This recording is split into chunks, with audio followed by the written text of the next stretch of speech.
Washington Republicans tightened pressure Tuesday on Alabama's GOP to keep a defiant Roy Moore from being elected to the Senate next month, with many voicing hope that President Donald Trump could use his clout to resolve a problem that Republicans say leaves them with no easy options.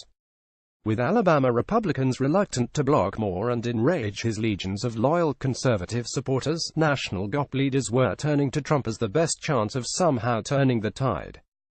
Two women by name have said Moore molested them in the 1970s when one was 14 and the other 16 and he was a local district attorney, and three others said he pursued romantic relationships with them around the same time.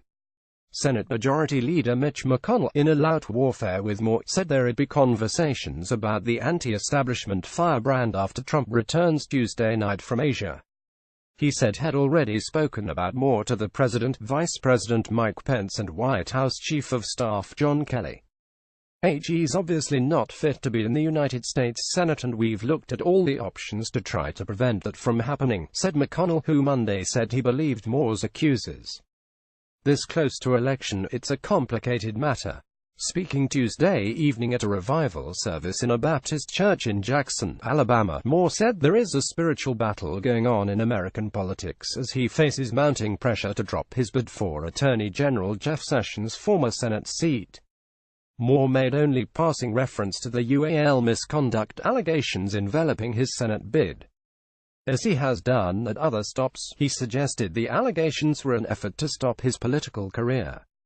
Moore asks, why do you think they're giving me this trouble? Why do you think I'm being harassed in the media and people pushing for an allegation in the last 28 days of the election?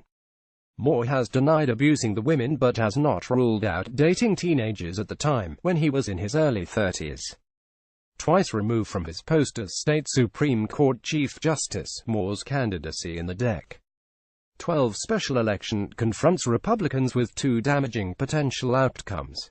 A victory saddles GOP senators with a colleague accused of abusing and harassing teenagers, a troubling liability heading into next year's congressional elections, while an upset victory by Democrat Doug Jones would slice the already narrow GOP Senate majority to an unwieldy 5,149. Attorney General Jeff Sessions told Congress he has no reason to doubt the women. Sessions, a former Alabama senator and still one of the GOP's most influential voices in the state, didn't rule out a Justice Department probe of the allegations, telling the House Judiciary Committee, "We will evaluate every case as to whether or not it should be investigated." House Speaker Paul Ryan joined the pile of congressional Republicans saying Moore should drop out. "These allegations are credible," Ryan, RWIs, told reporters. "If he cares about the values and people he claims to care about, then he should step aside." Two Washington Republicans, speaking on condition of anonymity to describe private conversations, said they didn't know what Trump would do, but said the White House shares McConnell's concerns about Moore. While few think Trump could persuade Moore to step aside, several are hoping he can convince the Alabama State Party to take some action.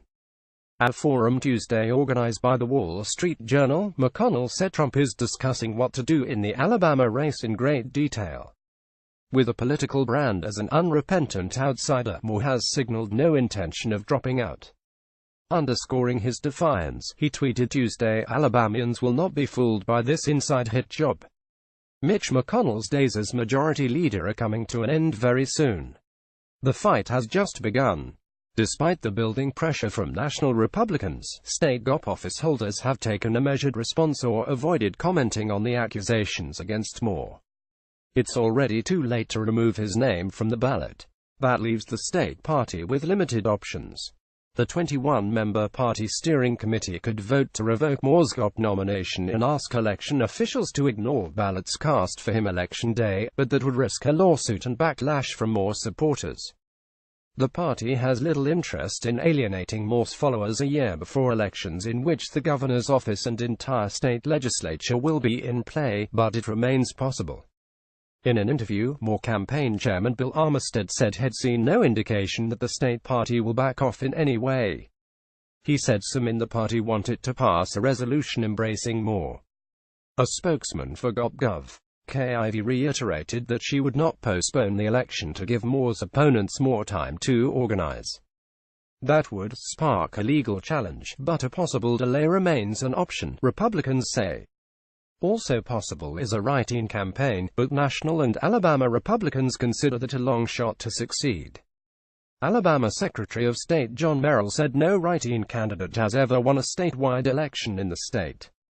McConnell praised Sessions Tuesday as a possible contender, who is totally well-known and is extremely popular in Alabama, but he conceded Sessions might not choose to run. Sessions held the Senate seat he held before joining Trump's administration this year.